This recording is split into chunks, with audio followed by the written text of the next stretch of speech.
This is a special edition of the Celtics news feed brought to you by CLNS Media. Today's special edition brought to you by RxBar. Go to rxbar.com/CLNS. Claim 25% off your first order. Ray joined by Nick Gelso. And Nick, first of all, you were there. Paul Pierce gets his jersey retired. Tell me what it was like, man.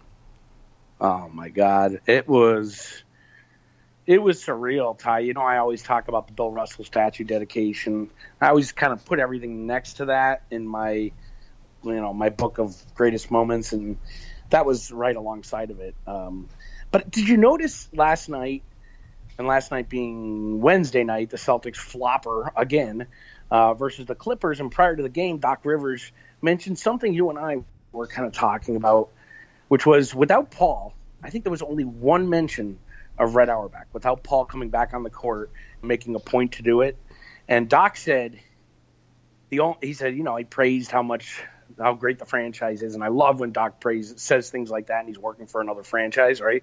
But he said the one thing missing was Red got far too little attention, and none of them would be there if it wasn't for Red Auerbach. I got to say, I agree with that's the only probably that and the acoustics were the only criticisms I have of the whole event. How is it possible that we have forgotten Red Auerbach when his fingerprints are still all over the Garden? We had a man on the street that it'll come out when we do the complete overall recap video of the day, which will probably be early next week. So we were going to Celtics fans on the street, young Celtics fans. You do man on the street, you want to stump them a little bit. But, I mean, who is Red Auerbach is throwing you a softball, right? So I can't tell you. One 12-year-old kid answered every question right, from Red to what draft pick Larry Bird was. But 90% of the people, I would say probably if we interviewed 10 people, 5 of them asked what position he played. Unreal. Why do you think that is? What is that? Are we just getting older? But here's the thing, Nick. You and I, I was born in the 60s, so I was born actually when Red was coaching the team. Right. But it's not like I was watching live games on ESPN with Red Auerbach on the sidelines. Right. No, but we were in an era where I was born in the 70s, and your heyday watching basketball was 70s, 80s. Mine was probably 80s, 90s, and Red was still very much his presence was always felt. And this is no knock on the franchise because, they do a tremendous job of making sure that, before every game there's a montage where, Red is honored and Red, is always felt in the Garden.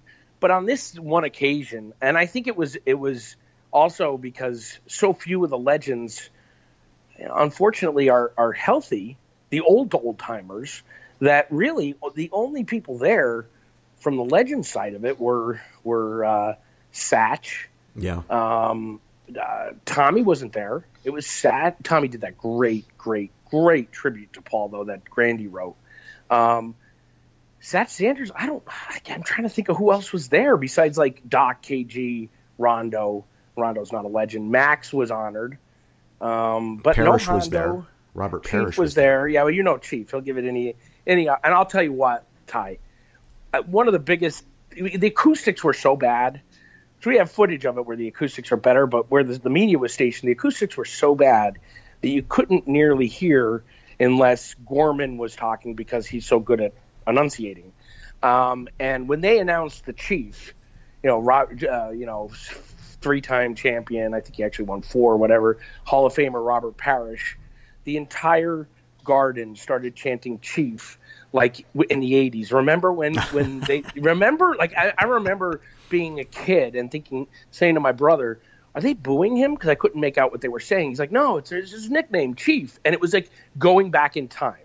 And Parrish made those comments about Bird and Pierce, and we did a big segment on that on the Garden Report, and that's been a big debate. But that was it, man. No Russell, which I didn't expect. Coming from Seattle for Russell is tough, but no Kuzi. He's 90 years old. I could see that. Hondo hasn't been around for a couple of years. JoJo passed. JoJo passed. Cowens wasn't there. Sam Jones never comes. Casey Jones never comes. So, I mean, when you look at it, who was there last Sunday? Max, who did I say? Max and Satch and Chief. Well, Red hated Max and fired Satch as coach, and all that's left is Robert Parrish, who, everybody loved Parrish. So, Red just wasn't really felt too much. I have to say, though, and I was talking to Bob Ryan last night, Wick's speech, he was so prepared for that, and he was so good with Grossbeck, and he mentioned Red, if you remember. He was the only other person that said, Red always said you were his favorite player. And I know Pierce had mentioned, I saw in an interview, talked about. Pierce was great. Yeah, Pierce talked to Red from time to time, right? A lot, and yeah. He said that Red had watched him play at Kansas, which I thought, yes.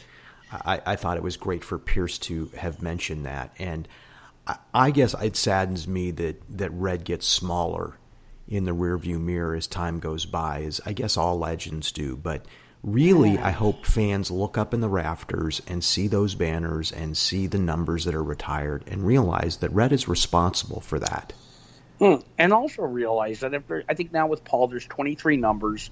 Paul is destined to be a first ballot Hall of Famer. So let's just put him in that as a Hall of Famer right now. I think 21 of those 23 guys are in the Hall of Fame. So and won multiple. Majority of them have won two to 10 or 11 titles. So how can you not retire the numbers? And unfortunately, because of today's NBA with a lack of loyalty, and there was a lot of jabs thrown, and I don't know if you noticed it, between Doc and Paul, at Chris Paul, at LeBron, at today's mentality for the NBA player. And in today's NBA, where the fans are accustomed to their favorite players playing on multiple teams within a 5 or 6 year span, they look up in the rafters and they say, the Celtics just, they overdo everything. There's too many video tributes. There's too many numbers retired. And instead of looking at it and saying, damn, we're lucky to have that. Yeah. There are all those numbers retired because they could be retired. They were deserving of being retired. They had to be retired. They had to be. I mean, I don't know anybody up besides maybe, I hate to say it because I like him, but besides maybe Max, although he wasn't MVP in 81. How do you not retire a finals MVP? Max was a finals MVP. He was a 2-time NBA champion. He was an incredible player at times for the Celtics. And the other thing I love about Max, too, is that he was a bridge player from the Hondo era to the Bird era. Yeah. Batman played with JoJo, right? Played with JoJo late in his career. He played on some bad Celtic teams, and he was the bridge. He was one of the remaining guys that Red kept around. I think that situation, again, I wasn't there, but everything I've read on it or seen, I think Max just let him down when he quit in '85, and then Bird wanted him gone. And that was the end of that. Yeah, and then his career really just kind of went downhill after went downhill. But you got to think too. I mean, if Bird didn't have that great game 4, I think, the one that went to overtime in LA in '84, Max very easily could have been the MVP of that series as well. I think in Game 7 he had I don't want to throw out numbers because the box score is not in front of me, but it was a pretty impressive stat line. And that, of course, is the game where Ainge went around in the locker room with the stethoscope and put it on everybody's chest to see if they had heart to win Game 7. Love and that. You know me. I want Danny's number up there. Yeah, I do too. I mean, I don't know necessarily you're honoring him specifically as a player, but he most definitely, for his contributions to the franchise over the past 30 years as a player and a GM, yeah, man, I don't think anybody should wear 44. I think it's sacrilege. I think it won't happen until he retires. I think Danny is a 2-time champion and a hell of a player, by the way, and I get really tired when I hear people complain about him. One of the best athletes in the history of sports. Really, oh my God, three-sport player. Football, baseball, and basketball. But if the Celtics are able to throw up another title or two under Danny's reign as GM, there's no doubt in my mind his 44 is going up. Well, and I think, too, also, I think he will throw up at least 2 more titles before he bows away because his team is built to do that. Let's not get on current Celtics with the struggles they're having right now. It's hard to say that, how they're struggling. But yeah, I think he will win. But even if he didn't, the minute in 2003 or 4, whenever he got hired, I think 3, Yeah, there were the fire Danny, fire Doc bags on the heads because there were 2 or 3 bad years. But it only took 3 seasons for him to bring back, Celtics pride. And a lot of that had to do with Kevin Garnett coming in. And that's the reason why all this debate about Garnett's number being retired is just asinine. I mean, of course it should be retired. No KG. It's questionable whether Paul remains a Celtic and his number's retired. It is. It is. That's a whole different podcast. It is. But before we get on that, before you move on from that, Ty, how perfect would that banner be with that last spot filled with KG? It's like the bridge between 86 and 08. It makes sense. And there's not another slot available for the other person who didn't show up for Paul Pierce Day, who's one of my favorite players of all time, Ray Allen. So I think that would be the end of the retired numbers from that era. That'll be another podcast that you and I do. I think it's important we talk about Ray Allen, and I feel like he's been unfairly treated. Like I said, different podcast. But getting back to Red, because that is what we're talking about today, I hope that there's something that the organization can do to, for lack of better words, re-recognize him once again. I think that, to be honest with you, I think the franchise goes almost as far as they could go with Red. I think the NBA needs to do a better job. They've finally done a good job of recognizing Bill Russell as the Babe Ruth of basketball, right? Yep. They've finally done that. Why is the NBA trophy named the Larry O'Brien Trophy? It was probably, I have to ask Bob Ryan, but everything I've researched, the NBA was not going through the glory years under that commissioner. There had to be some politics involved there, right? Because the NFL Super Bowl trophy is the Lombardi Trophy. Yes, yeah. It should be the Red Auerbach Trophy, without question. And no offense to Larry O'Brien, but his reign as commissioner, the NBA was in trouble.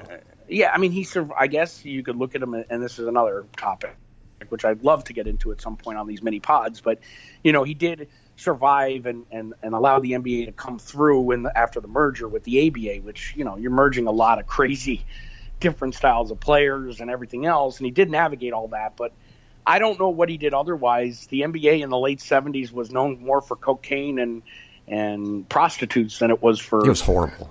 It was horrible.